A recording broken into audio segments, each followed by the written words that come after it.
Let's say that you've named the perfect successor trustee, and then life happens. Maybe they move away, or they get overwhelmed, or they're just not up to the job to begin with. In this video, I'll walk you through a real-world example of what can go wrong when there's no backup plan to your successor trustee, and more importantly, how to build in language in a trust that can adapt when you have a successor trustee who can't serve. If you want more stories and strategies like this, things that you won't find elsewhere, make sure you're subscribed to our newsletter. So you might have a family member or a friend who you think is just the perfect choice for a trustee, but then you have a falling out with them. Or maybe it turns out that they don't have the experience level or skill that you thought they'd have. Or maybe they just don't have the time or availability to act as trustee. Maybe something happens to them. They die or they become disabled. You should always have in the trust a mechanism to name a successor trustee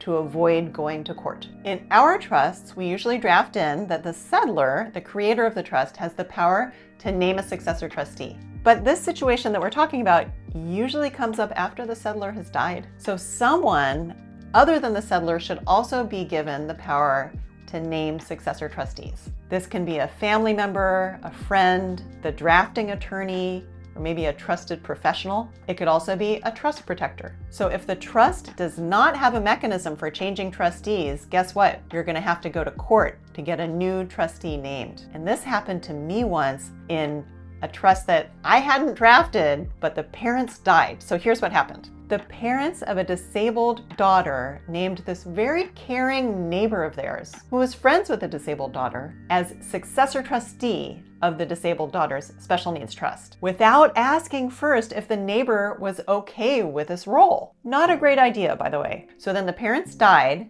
and then and only then did the neighbor learn about this appointment.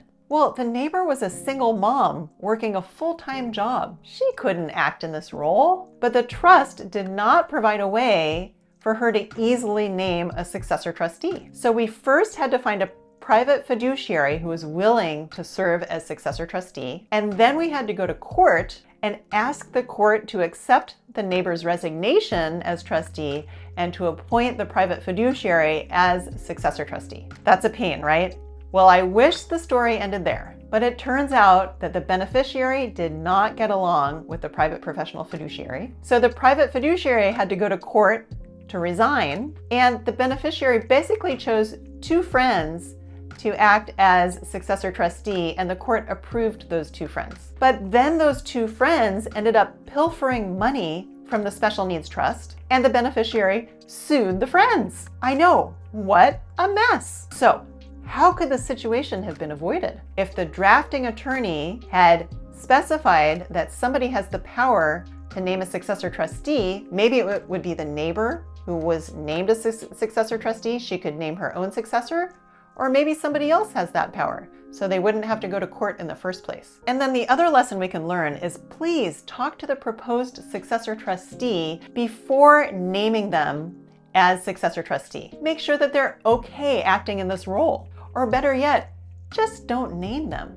Name a professional instead who you've already vetted and you know that they're up for the task. Then you can avoid that huge mess that I just described. Did you know my mom has a monthly newsletter where she shares helpful information? Click below to join. If you think you're saving money by not hiring a professional as successor trustee, it's my opinion that you're being penny wise but pound foolish. Private fiduciaries and banks and trust companies, they know what they're doing and they can save you from a lot of headache in the future.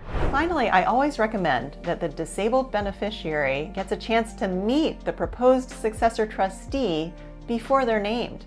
At least you know if they might get along and if the beneficiary will cooperate with that trustee. This is really important. So your trustee may not be able to serve forever, but the trust still needs to function. Please build in flexibility and oversight and a backup plan now to avoid costly court intervention later. Do you want to learn more? Watch our videos on trust protectors and choosing a successor trustee, or click below to schedule a consultation so we can help you create a plan that works, even when life doesn't go as planned. If this video is helpful for you, share it to someone else who might benefit from it.